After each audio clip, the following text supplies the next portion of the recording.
everyone, welcome to another episode of Convos and Crossovers. Along with Wiley Sheridan, I am Kelly Kroll, and this is where you get all of your women's highlights in sports and a little pop culture on the side, hence the crossovers. But this is a very big week because the WNBA playoffs have begun. So this is really going to be a focused episode on deep dives into each of those kinds of series. But off the top, just one note, because I think it's worthy of a quick touch point. Tipping of the cap. Yep. That's what I was looking. Tipping of the cap to Stacey Lewis, who, for those that follow golf and the LPGA, know this name. It's a household name. She has been golfing for nearly 20 years, golfed at the University of Arkansas, two-time major champion. She was the world #1 for a long time. Some also know because she has fought through, and this is really when she announced it earlier in the week, she just said that her body was letting her know it was time. But this is a golfer who has fought through scoliosis throughout her career, and there's a lot of us who understand or know somebody who has been affected by scoliosis, and it is just painful and not something that makes anything easier, and especially not being at the top of your game in something like golf, right? Especially so, the main motion is, twisting the spine. Exactly.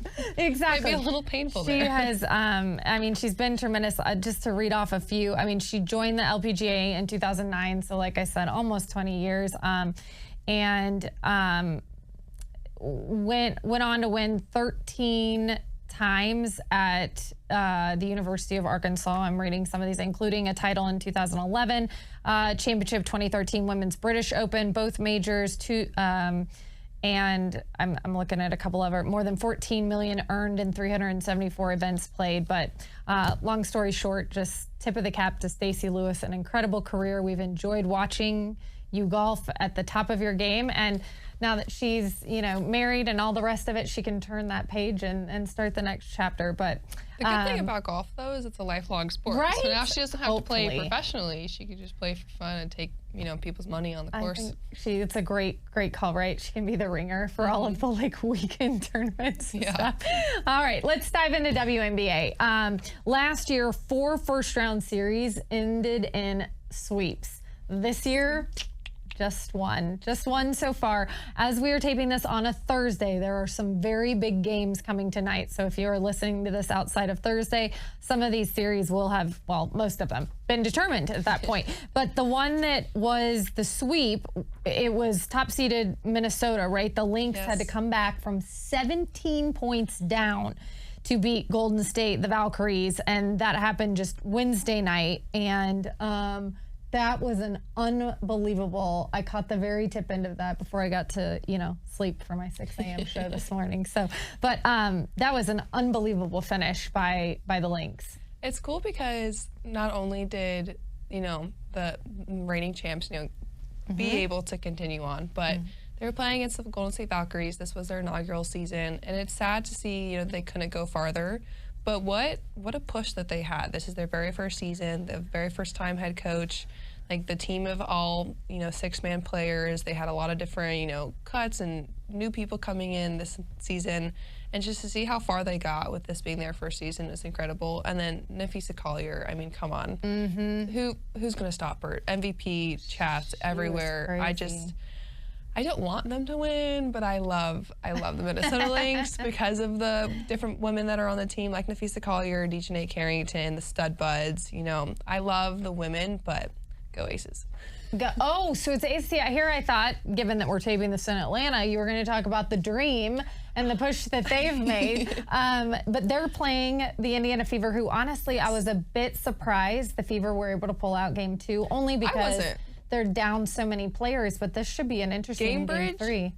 Creates a whole nother environment for the Fever. I feel like anytime the Fever play at home, it's like a no-brainer. I think the fans who go to Gamebridge really energize that team, and to hear the crowd, to see the amounts of people that come and show up for them, I feel like it just gives the players another level of skill, I guess, and camaraderie. The sixth man, right? Yeah, it's a real deal in Indiana. I really do believe. Basketball is definitely different in the state of Indiana. There's no doubt about it. But as far as Game 3, then back in Atlanta, am I right about that? Yes. So it's a little bit different, and your thoughts on just the dream season up to this point, because they have done some firsts for the city of Atlanta, certainly, and a new head coach and all of that. And it's new head coach, most winningest season. It's going to be, I hope, for the sake of the conversation, I do hope that Atlanta wins. You know, it'd be amazing for the city of Atlanta. I think, you know, there's another tip my hat to the Indiana Fever for being able to continue to show up and show out and make it to the playoffs. I think them not being in Indiana is going to be detrimental to them, because they're not going to have the crowd behind them, and you're coming into Atlanta.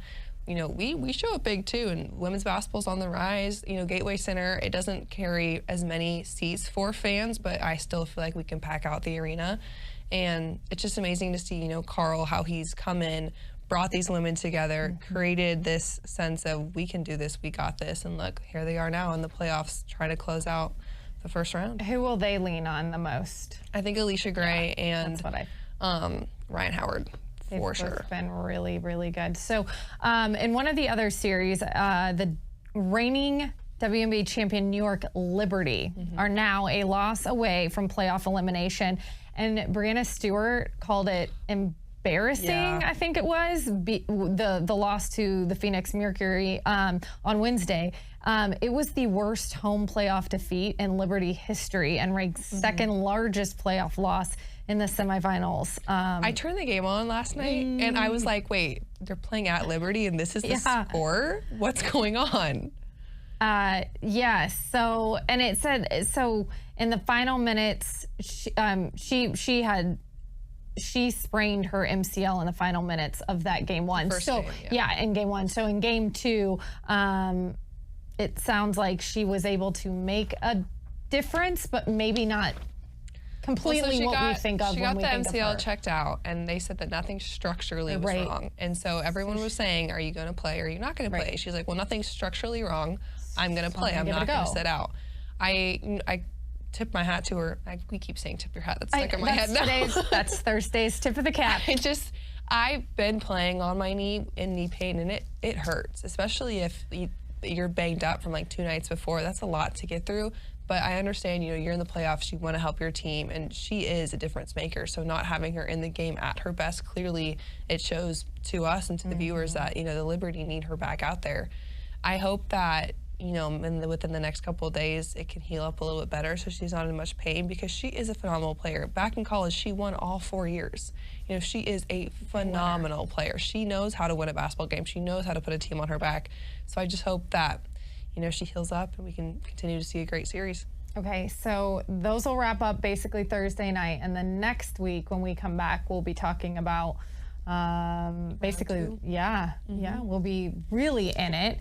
And what we love doing here, let me also say, we love to have you contribute, give us feedback on the podcast, let us know what women's sports, again, we did a lot of basketball. Wiley's your collegiate former basketball player over there. I'm the former collegiate tennis player, who this week, there's a few things going on in the game of tennis, but I felt like we needed to show our love to hoops this week. And if there's some series you want us to dive into, if there's some players, if there's some coaches. So Carl Smesco, I'm going to have him on. I definitely want to reach out to him. That's just one of those things where you kind of let a coach during the playoffs sort of focus on the playoffs. And then when he's done, we'll definitely get him on here to talk just all about the dream and their season and everything like that. Hopefully maybe after a win. Wouldn't that be awesome? I know. But also we love to cross over into cultural stories of the week. And Wiley, for those at home that really enjoy this, is a big Dancing with the Stars and The Summer I Turned Pretty Which fan. Kelly hasn't watched. Which and I have not. I'm so mad because I wanted to come in today and talk all about the finale. And I did not catch the finale yet. No, I will catch up on that so that next week we can drop that in there. But Dancing with the Stars, I don't know what season this is of that now, but it is underway. And I told you the performance I was just blown away by. And I always say the alligator guy. That's not really what Robert. It's. But the Irwin kid was unbelievable. He was so good. Did you see the jump that he did at the very beginning?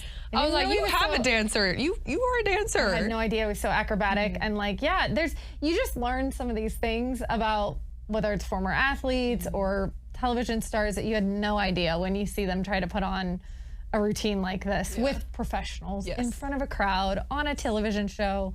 It's It was funny, I saw on TikTok, someone was like, I never doubted that he would have a dancing bone in his body because they showed him doing like alligator feeding, and he's like taunting the alligator, and then he has like the quick step backwards. So like he has the fast twitch, he'll be a good dancer. I'm like, I don't know how the correlation there. I was just thinking that's quite the analogy or the, but who are your favorites? Because you have watched the first. Yes. I love Alex and Val. I love Val. Val is That's your kiss. Yeah. Yes. And then I actually was blown away by Riley and I can't think of his name now. He's the Pentatonics lead singer. Oh, yes. Whatever his name is. Yes, it's not going to come to me right here, so I won't even try, but I do remember us pointing him out I was happy for them, but I feel like she kind of took over on the dance. I feel like he was kind of not as exciting and energetic that I wanted to see, but I feel like I was very focused on Riley and her like beautiful moves and her dancing. So I want to see a little bit more of him and his personality within the next couple weeks. And then Ezra and Jordan, they were like one of the first dancers, so they got scored really low. I think they did a good dance, but I think that he needs to allow her to dance a little more. And this is Jordan Childs, right? Yes. Yeah, that's who I was really looking forward to seeing. Again, another episode I have to catch up on. It's been a rough week for anyone who cares. A little bit playing hurt, a little under the weather this week, and then to turn around and catch up on all the. I mean, we kind of had some games this past weekend on the other side between Georgia and Georgia Tech and then the Falcons. It was a great week in Atlanta. I was at Superica for both of these games, and I would love to, there was this one table who was sitting at the bar and they had their phone propped up, so anytime I was done serving my food or serving the drinks, I would just kind of stand behind the bar and watch what was going on. And then I had one table who had it up on our chip bowl, and I was just trying to talk to them as I was getting their food, and I was like, oh. That is dedication to be working on a Saturday during college football season. So speaking of which, Wiley, when she's not at Superica or here on the Convos and Crossovers podcast with us, you are also doing promotional work for 680 The Fan, and we love to let you guys know some of the cool things that are going on.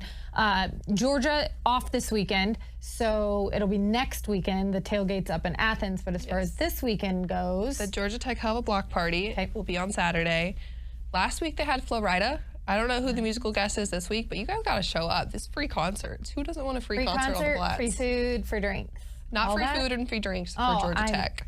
See, I was all excited. The Athens one will be. The Athens one will be. That doesn't mean the free music's still pretty good. Yes, and you can come see, your favorite people over at 680 The Fan. But then next weekend we'll be up in Athens. We got a lot of different sponsors coming out. We got barbecue. Game against Bama. Yep, big game. So if you want a little. We got, I think it's a Georgia DJ, or not DJ, a Georgia band. It's like a student band who will be playing. And then we have barbecue, we have Corona, we'll have Modelo, and then we'll have a couple other sponsors out there. Perfect. So it'll be really exciting. And then we have a Dirty Bird next Sunday as well. All right. No, it sounds great. And this week we mentioned we're taping on a Thursday, so there's going to be a lot of WNBA news that we'll get to next week more in depth once the next round is set. But also... the ACC Women's Championship will be here in Atlanta, and this is the first time ever. Yeah. Okay, I was going to say either in a very, very long time or ever, because typically North Carolina and South Carolina always has won the bid, but this year Atlanta just showed up. So we delivered a bid, they loved it, and they're really excited. We'll have more details to come on that, but I'm really excited. For one, the future of women's basketball. And the commissioner. The head coach of the Florida State women's basketball team. I got to meet the commissioner, which as a former collegiate athlete and former coach, that was one of the coolest moments for me. I was just kind of standing there and I was just like, what is my life right now? This is shaking the hand of the ACC commissioner. I was just like, oh, I've never, ever, ever in the 100 million years thought that this would happen to me. And then I also ran into one of my former, opponent coaches. She used to coach for a school that I always would play against, Wesleyan, and then now she coaches for Hebron Christian Academy, and I ran into her and I was like, oh my gosh, this is such a small world. So it was so cool just to be in a room full of people who wanted to see the growth of women's basketball, wanted to support the growth of women's basketball, and I'm just really excited for the ACC Championship to come to Atlanta now. No, I'm really glad you were out there for us and got some great sound, which we will have in our next episode. And if there is anything else you guys would like to hear us, start chatting about or dissecting, debating, all the fun things. That's what we love doing here on Convos and Crossovers. For Wiley, I am Kelly. We will see you next time.